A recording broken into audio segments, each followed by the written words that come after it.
Muito bom dia, turma, tudo bem? Bom, hoje a gente vai estar dando continuidade à nossa aula de climatologia, só que agora a gente vai tratar sobre climas do Brasil.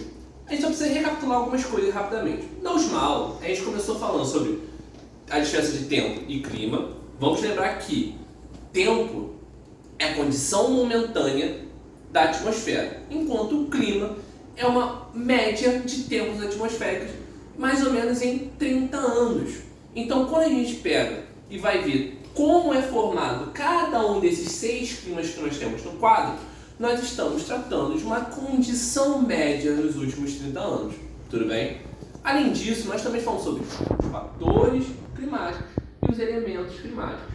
O que eu quero chamar a atenção para vocês nesse momento, para linkar com a nossa aula, são as massas de ar. As massas de ar, elas vão impactar de tal maneira que praticamente cada uma delas interfere em cada uma desses climas. Nós podemos perceber que nós temos 6 climas, mas são 5 massas de ar. O que acontece aqui? No semiárido é o único que não vai ter esse impacto direto da massa de ar. Na verdade, o seu impacto é a falta da mesma. Tudo bem? Bom, olha só, para a gente começar. Território do brasileiro está entre 23 norte e 23 sul. Isso quer dizer que ele é intertropical. A única parte do país que vai estar fugindo dessa zona intertropical é o sul, onde a gente vai estar tendo clima subtropical.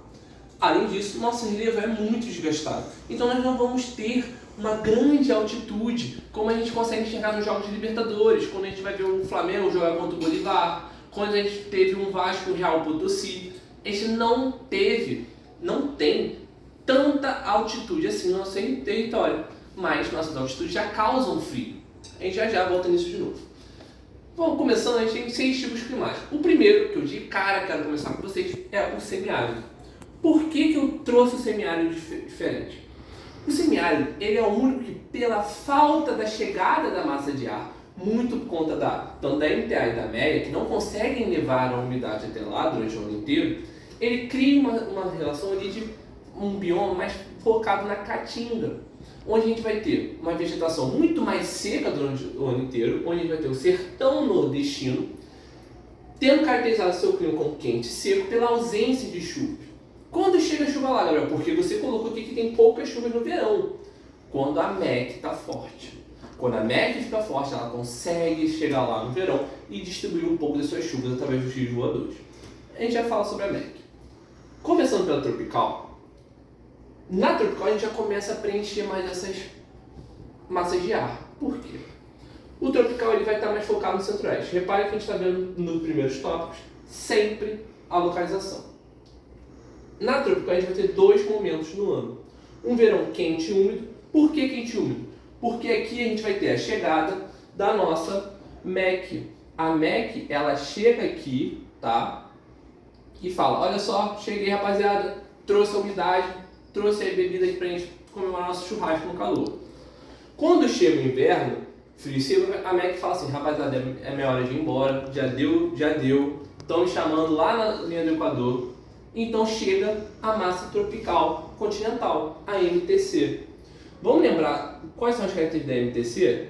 A MTC, ela vai chegar e vai ser fria, no caso ela vai resfriar um pouco, ela não chega a ser fria, ela é quente, mas ela vai resfriar um pouco por conta da época do inverno, da falta de incidência solar, e ela vai ser seca, então a gente não vai ter chuvas nessa época. Indo para a tropical de altitude, a gente também tem a região serrana. Lembra que eu te falei sobre altitude? Quanto mais alto eu estou, mais frio fica.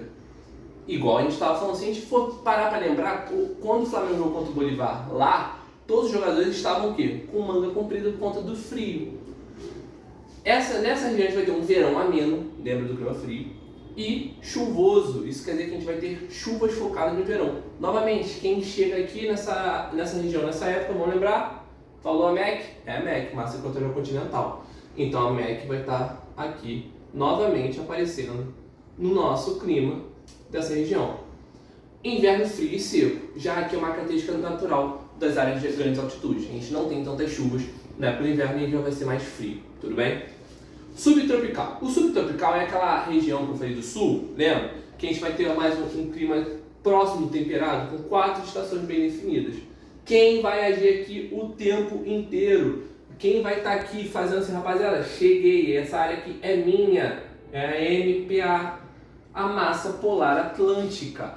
Ela vem dos polos com a sua massa de ar fria e coleta essa umidade do oceano, trazendo então chuvas bem distribuídas durante o ano inteiro. Logo em seguida, a gente começa a entrar nos climas que eu quero chamar mais a atenção de vocês. Por quê? O tropical litorâneo, e a gente vai estar dando essa introdução hoje e a gente vai terminar na próxima aula, ele vai estar sendo presente no litoral sudeste e nordeste. Só que ele tem uma diferença. No litoral sudeste, ele vai ter chuvas mais focadas no verão. Como a gente pode ver aqui, mas professor, você botou no C. No C, vamos lembrar lá na cartografia, o que significa na roda de vento se é sudeste. Quando a gente fala sobre chuvas concentradas no verão, a gente está falando porque essa chuva só vai estar ali presente, não vai estar ali, mas ela vai estar mais presente no verão, tá bom? Já no Nordeste, a gente tem as chuvas concentradas no outono e inverno, que é o momento que a MPA chega lá. E nesse encontro com a MEA e com a MEC, ela cria aquelas chuvas frontais, tá bom? Bom, indo aqui para o equatorial, e aí o equatorial é muito interessante, porque ele é um clima que ele está diretamente ligado ao bioma amazônico. Por que o bioma amazônico é tão importante?